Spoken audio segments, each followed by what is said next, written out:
بالله من الشيطان الرجيم بسم الله الرحمن الرحيم إنا نحن نزلنا الذكر وإنا له لحافظون قال النبي صلى الله عليه وسلم خيركم من تعلم القرآن وعلمه. عزیزان گرامی اور نوجوان مسلمانوں اور عزیز علماء کرام، اولا میں حضرت کا شکریہ ادا کرتا ہوں اور مولانا کے سامنے بات کرنا تو ایسا ہے جیسا کہ سورج کے سامنے چراغ جلانا. ظاہر سی بات ہے چراغ جلانے میں کوئی فائدہ تو ہے نہیں، اور مگر دوسری جگہ فائدہ ہے الامر فوق الادب، کہ بڑوں کا حکم وہ ادب کے اوپر ہوتا ہے. جب بڑوں کا حکم ہو جاتا ہے تو پھر حکم کے اوپر ہوتا ہے ادب. کتاب العلم ہے، علم کی کتاب، علم کا باب ہے. اس کے اندر ایک حدیث آئی ہے. حدیث کیا ہے؟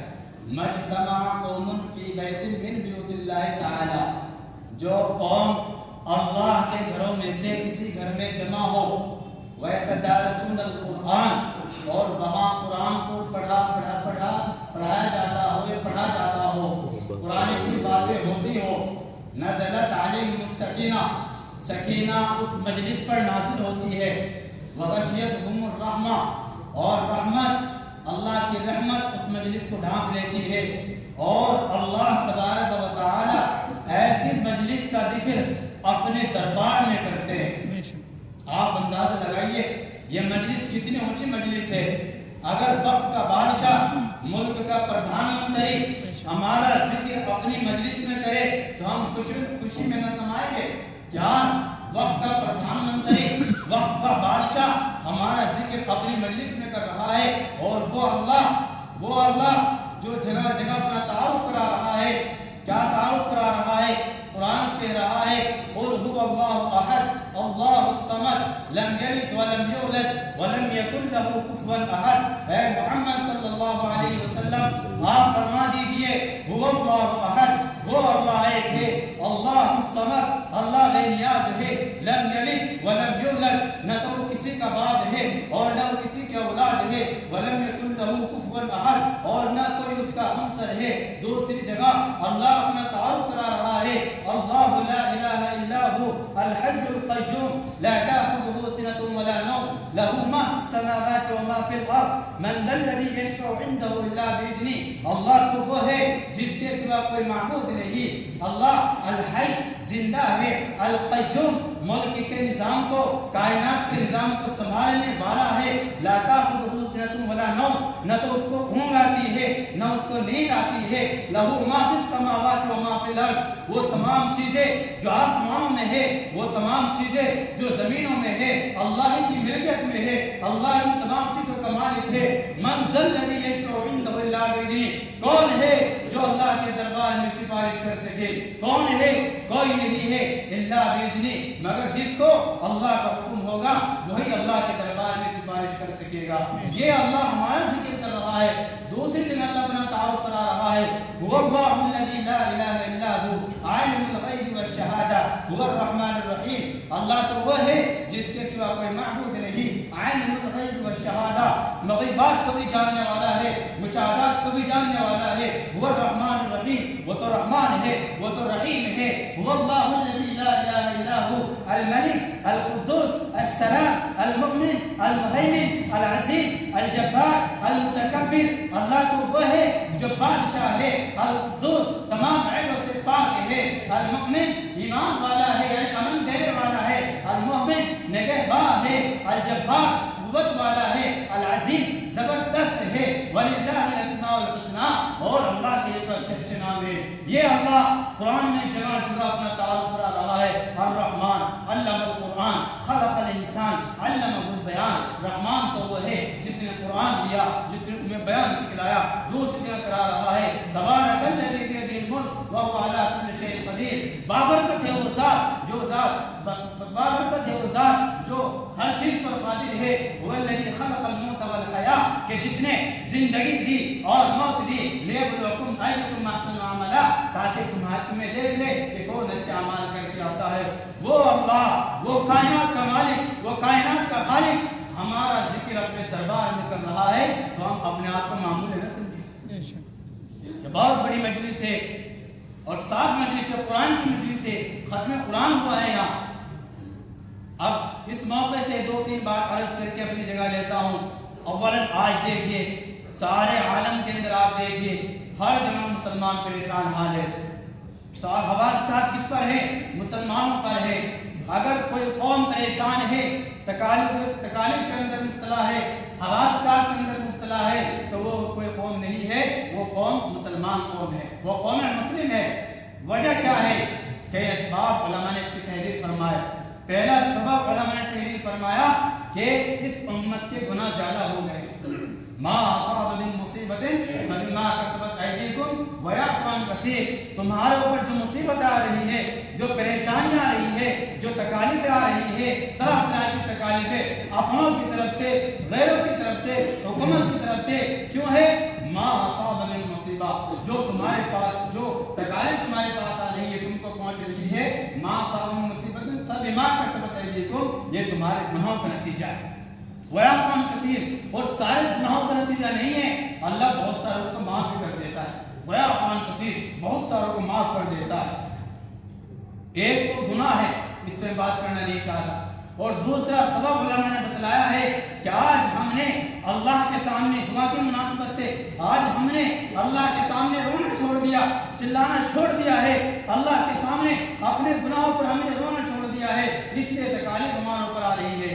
حالانکہ ہمارے شریعت حضور اکرم صلی اللہ علیہ وسلم کی آپ شریعت ایک اٹھائیے کہ آپ صلی اللہ علیہ وسلم کو جب کوئی ناگہانی کی بات پیش آتی، کوئی حوادث پیش آتا، کوئی ناگہانی کی بات پیش آتی، تکلیف پیش آتی، تو آپ کا معمول کیا تھا؟ آپ کا معمول حدیث پاک بدلا گیا، اذا فزعه امر فصلى، کہ جب آپ کو کوئی ناگہانی کی بات پیش آتی تو آپ دعا کے اندر، نماز کے اندر مشغول ہوتے۔ یہ شریعت اسلامیہ کی تعلیم ہے۔ آج ہمارے اوپر پریشانی ہے، تکالیف ہے، گھر میں کوئی بیمار ہو گیا تو سب سے پہلے اسباب کی طرف ہمارا ذہن ہے۔ اسباب کو دیکھے، فلاں ڈاکٹر اچھا ہے، فلاں اچھا ہے، فلاں جگہ لے کے جاؤ، فلاں جگہ اس کا ڈاکٹر اچھا ہے، وہ اچھا اس کا ماہر ہے۔ ہمارا ذہن کس طرف ہے؟ اسباب کی طرف ہے۔ مگر نبی کی تعلیم کیا ہے؟ اگر کوئی بھی بات پیش آ رہی ہے، بیماری کے تعلق سے ہو، تکلیف کے تعلق سے ہو، کوئی حادثہ ہو، تو پہلے کیا؟ اللہ کے سامنے 2 رکعت پڑھے، ہم 2 رکعت پڑھے، اللہ کے سامنے ہم توبہ کرے، اللہ سے دعا کرے، اور اسلام کی تعلیم ہے کہ جانے سے پہلے ہم کچھ صدقہ کرے۔ آج لاکھوں روپے، کروڑوں روپے ہم مریض پر خرچ کر دیتے ہیں، لیکن 50 روپے صدقہ کرنے کے لیے توفیق نہیں ہوتی۔ حالانکہ صدقہ کے بارے میں کیا بتلایا گیا؟ صدقہ یہ تو رب کے غصے کو دور کرتا ہے اور مصیبتوں کو، تکالیف کو کیا کرتا ہے؟ ختم کرتا ہے۔ یہ صدقے کا ٹارگیٹ بتلایا گیا۔ صدقے کی توفیق نہیں ہوتی، لاکھ روپے ہسپتال میں دے کے جائیں گے اور 50 روپے صدقے کے لیے جان نکل جائے گی، وسوسہ آ جائے گا، 50 روپے دیں گے، مال میں کمی آ جائے گی۔ یہ شیطانی وسوسہ ہے۔ قرآن کہہ رہا ہے انما یعدکم الشیطان والفقر، شیطان تم کو فقر سے ڈرا رہا ہے، اس سے اگر اللہ کے راستے میں خرچ کرو گے فقیر بن جاؤ گے۔ تو شریعت اسلامی کی تعلیم کیا ہے؟ کیا راز ہے اس کی پتہ کا؟ اس کی راز کی پتہ حضور اکرم صلی اللہ علیہ وسلم کی ایک آنسو بھری دعا ہے، تڑپتی ہوئی دعا ہے، دل کو چیر دینے والی دعا ہے۔ جب غزوہ بدر کی رات تھی تو اللہ کے رسول صلی اللہ علیہ وسلم کبھی نماز کے اندر مشغول، کبھی دعا کے اندر مشغول، رو رہے اللہ کے سامنے، اور پھر صبح جب لشکروں کا محاصرہ ہوا، ادھر مسلمان بالکل نہتے ہیں، خالی ہاتھ، کچھ بھی نہیں ہے، چند گھوڑے ہیں، چند ہتھیار ہے، خالی ہاتھ ہے، ادھر کفار کا جرار لشکر ہے، سب آراستہ ہے ہتھیار کے ساتھ میں، اور سارے چیزوں سے لیس ہے، ہتھیار ہے، زرہ پہنے ہوئے ہے۔ اللہ کے رسول صلی اللہ علیہ وسلم نے جب معائنہ کیا تو اللہ کے سامنے گر گئے، اللہم اکبر ہذہ قریش، اے اللہ یہ قریش کا لشکر ہمارے سامنے ہے، اے اللہ یہ مسلمان بالکل نہتے ہیں، خالی ہاتھ اللہ کھڑے ہیں، اے اللہ اگر یہ جماعت آج ہلاک ہو گئی تو قیامت تک اس زمین پر کوئی تیرا نام لینے والا باقی نہیں رہے گا۔ اے اللہ تو اس جماعت کی مدد فرما، اے اللہ تو اس جماعت کو بتا دے، اے اللہ تو اسلام کو بلند فرما، اے اللہ تو ایمان کو بلند فرما۔ حضور اکرم صلی اللہ علیہ وسلم کی یہ حالت کی دعا میں حضرت ابوبکر صدیق پاس میں کھڑے ہوئے ہیں، چادر جو تھی وہ چادر کندھوں سے نیچے گر گئی۔ یہ حالت ابوبکر صدیق رضی اللہ تعالیٰ عنہ نے جب دیکھی تو فرمایا قد الحقت یا رسول اللہ، یا رسول اللہ آپ تو بہت رو لیے، مجھے یقین ہو گیا کہ اللہ کی دعا کو محروم نہیں فرمائے گا۔ اللہ کی دعا کو ضرور قبول کرے گا۔ جبرائیل علیہ السلام فرشتے آ گئے اور پگڑی باندھے ہوئے ہیں، مدد کے لیے آ گئے۔ یہ کھڑے ہیں فرشتے، یہ کھڑے ہیں صحابہ، اور یہ کھڑے ہیں مشرکین، اور یہ جنگ بڑھ گئی۔ اور کیا ہوا؟ چند گھنٹے کے اندر فتح ہوئی، اور ایسی فتح ہوئی کہ اللہ نے اس کو یوم الفرقان کہہ دیا۔ لوگ آج اسلام اور باطل کے درمیان فرق ہو گیا۔ یہ اسلام ہے، اب ہمیشہ اسلام غالب رہے گا، اور اسلام تو غالب ہونے کے لیے ہی آیا ہے۔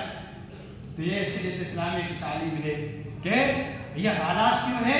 اللہ کے سامنے گناہوں پر رونا چھوڑ دیا، توبہ کرنی چھوڑ دی، دعا ہم نے آج کرنی چھوڑ دی۔ حضور نے صحابہ کی تربیت فرمایا اگر جوتے کا تسمہ ٹوٹ جائے، اگر تمہیں نمک کی ضرورت ہے یا کسی اور معمولی چیز کی ضرورت ہے، اللہ سے مانگو، پہلے اللہ سے سوال کرو۔ یہ صحابہ کا مثال بنایا، تو ہم نے مثال بنایا اپنے اللہ سے مانگنے کا۔ مبارک گھڑیاں چل رہی ہے، آسمان دنیا پہ اعلان ہو رہے ہیں، ہر من مسترزق ہے، کوئی رزق کو طلب کرنے والا ہے، کوئی مغفرت کو چاہنے والا کہ میں اس کی مغفرت کروں۔ یہ افطار کے وقت میں 10 لاکھ آدمیوں کی مغفرت ہو رہی ہے ہر روز۔ آپ اندازہ لگائیے پورے مہینے میں کتنے ہوں گے؟ 10 کو ضرب دیں گے ہم کتنے؟ 300 بنیں گے۔ 300 لاکھ آدمیوں کی مغفرت افطار کے وقت میں، اور آخر دن میں اس کے بقدر تو کتنے ہوئے؟ 600 لاکھ، یعنی 6 کروڑ لوگوں کی مغفرت ہو رہی ہے۔